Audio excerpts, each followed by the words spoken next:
Hi, it's Maggie the Irish Gypsy here to bring you your April 2020 general reading. We're looking at the first half of April from the 1st through the 15th. Welcome everyone, newcomers, first timers, followers, and subscribers. Thanks for all that you do in support of this channel. Your likes, your shares, subscribing, etc. Always welcome and appreciated. So this reading is for the fire sign of Sagittarius for the first half of April. We're looking at from April 1st through the 15th. That's Sagittarius. Did I just say Aries? I hope I didn't. Sagittarius. From April 1st through the 15th, that's Sagittarius Sun, Moon, Rising, if your Venus is in Sagittarius, or if you're cross-watching for a Sagittarian as well. I strongly advise that you watch all of your sign videos if you know them, because it can bring in additional information and help kind of clarify what's going on in your life at this time. If any of these readings do resonate with you and you would like to take a deeper look at something or reach out for a personal reading or information on that, you can click on the description link below. Click on the little arrow that pulls down info and you'll see some stuff there. You can email me directly at maggie1mcguire@gmail.com. I would be delighted to work with you. I do offer a wide variety of readings in all main areas of life, and I do readings full time, so scheduling is done in as timely a fashion as possible. So if you're interested, send me an email. We'll go from there. Okay, Sagittarius, let's see what the first half of April has in store for you. Sagittarius, April 1st through the 15th. Sagittarius.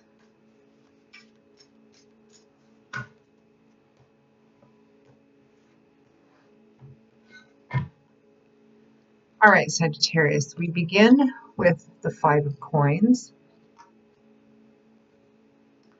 followed by the High Priestess, the Eight of Swords, followed by the Ace of Swords. From the bottom of the deck, overall energy is the Eight of Cups. So overall energy, Sagittarius, it's all about leaving, walking away from something. Now, Cups is water energy. That's the element which governs this suit. And in the tarot, Cups often represent the emotional landscape of our life. Feelings, emotions, relationships. Sometimes the Eight of Cups, often the Eight of Cups can represent walking away from something which you felt emotionally invested in, but perhaps hasn't turned out to be exactly the thing you wanted, or it's run its course. I mean, in the card after this, which would be the Nine of Cups, that's the wish fulfillment. That's getting, finding, having everything that you want, your cups overflowing. Here in the preceding card, you're leaving, you're walking away from these Eight Cups in search of that Ninth Cup, the wish fulfillment. It's interesting because in the previous deck that I often use for general readings, some of the cups are spilled out and tipped over, representing that, you know, you may have found some things satisfying and some things not satisfying. So you're leaving to find, you know, your wish fulfillment. Here, all the goblets are upright and full. Sometimes the Eight of Cups can represent walking away from something which is difficult for you to be walking away from. But it's for a specific reason. So there's a sense of leaving, of walking away, of moving, I actually just got a very clear thing about some of you moving, actually physically moving and relocating too. Some of you may be going through that around this time, or the preparations for that as well. So definitely leaving something behind. That's kind of the energy that is primary for the first half of April. Now we have, so for this 2-week period of time, we have these two cards, the Five of Coins and the Eight of Swords, and then their clarifying cards. So both of these cards, the Five of Coins is a card that represents insufficiency and lack. Sometimes it can represent financial or material insufficiency, lack, or financial hardships. Coins, or pentacles, is governed by the element of earth. And in the tarot, coins can represent, well, literal money, but it really represents the physical day-to-day structure of our life, and the things in the physical structure of our life that give us a sense of continuity, stability, safety, So this can be money, finance, property, resources, assets, long-term relationships, long-term, steady jobs. So it's about what makes us feel safe in the physical structure of our life, even if it's, long-term emotional relationships or jobs. So the Five of Coins represents somebody who's, kind of got that beggar mentality, and it can represent not having enough or needing to reach out and ask for help. And next to that, we have the Eight of Swords. This is a card of feeling bound, trapped, held hostage by these swords. But swords is governed by the element of air, which in the tarot is mental energy, cerebral energy. It's energy of the mind, thoughts, ideas, beliefs, belief systems, ideologies, words, information, higher education, learning, knowledge, truth, honor, integrity, everything that goes on in our heads. That's what swords represent. And often the Eight of Swords can be a card that represents feeling bound or helpless or held hostage, but it's actually more in your mind. This can be a card of like your fears and your minds, or some ideology that you have kind of hijacking you and telling you that you can't remove yourself from a situation or find a way out because you're actually bound.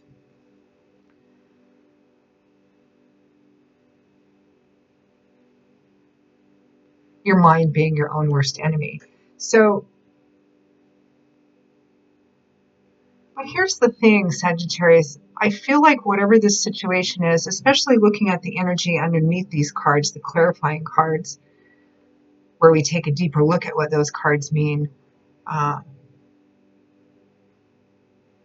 are actually quite positive. And I really feel like whatever it is that you're leaving behind or moving away from, whether it's a physical moving away or a mental, emotional moving away, or a combination of all of those things, I feel like it's actually divinely led, even if it's difficult or painful. I feel like it's obvious with the Eight of Cups that even if you are attached to and love what you're leaving behind, especially if you're moving or relocating, or you have to, maybe for a job or just because, or people behind, you're moving towards something better.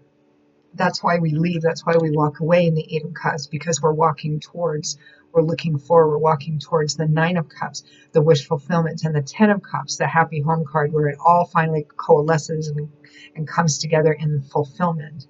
So whatever it is that you're leaving behind, it's actually for something better, for something greater. And your clarifying cards kind of indicate that. I mean, the clarifying card for, the insufficiency and lack or needing to ask for help is the High Priestess, which is a card of, divine intuition, getting messages from the divine, repeating dreams, synchronistic things, uh, paying attention to your intuition, which some people call higher self, some people call gut instinct.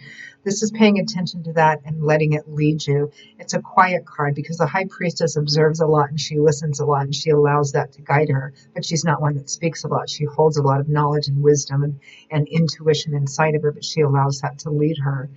Um, and then the clarifying card for this kind of, your mind being your own worst enemy, feeling like you're trapped by this situation. You have two eights here. Is the Ace of Swords, which is, aces always represent the number one, that's something new, a new beginning, a new path, a new opportunity. And the Ace of Swords is like a new idea, a new perspective. The Ace of Swords kind of comes in and it cuts away any extraneous fantasy, illusion, and emotion, and exposes and illuminates something for absolute truth and reality. And while it may sometimes be difficult to look at the true reality of something, what it does is it presents us with an opportunity, therefore, to take that new knowledge and new perspective and make decisions to create a new and better and healthier reality for ourselves. And this is like underlying energy for, the Five of Coins and the Eight of Swords, which looks like kind of difficult energy. It looks like you may be going through a process, a situation, whatever this leaving, this moving away, this walking away, or relocating is. It may be a difficult process. It may be a difficult process for you mentally, emotionally. It may be difficult for you in a financial and material sense as well. You may need to be asking for help during this process in all of those areas or some of those areas. But you may feel like you can't, um, but you can. And underneath this too, I feel like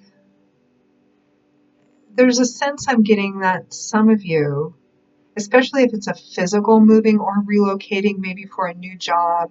It may feel like I have to do this. I have no choice. I hate to leave and to walk away from what I have an attachment to what I'm walking away from, but I have to. There's this sense I'm getting there's no other choice but for me to move away, to move forward, regardless of what that moving away is, because it could be a relationship, it could be, physically moving and relocating for a job or something of that sort. But it feels like it's divinely led, even though the process of doing it may be difficult. And I think that underneath that, many of you know this. And, whatever kind of hardships or difficulties or inconveniences you have to go through during this process of moving away, because I feel like for a lot of you, it's in the stages of planning and preparing, at least during the first half of April. I think a lot of you have this kind of inner sense with the High Priestess and the Ace of Swords that, you know, this too shall pass, and I'm actually moving towards something, a better thing, a better place. Let's see if we can narrow down what this is about, or at least some of what this is about.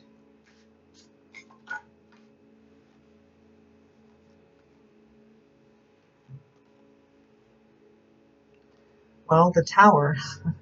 So, yeah, I think whatever this is that is creating, whatever this Tower card represents, because it usually represents a life-changing event, something that comes in very unexpectedly, very suddenly, and breaks down something that you thought was solid, stable, reliable. And that can be anything from, long-term relationship to a job, or maybe you thought you were going to be at this certain job or situation or live in this certain house in this neighborhood for quite some time. And all of a sudden, out of nowhere, there comes this big, huge change.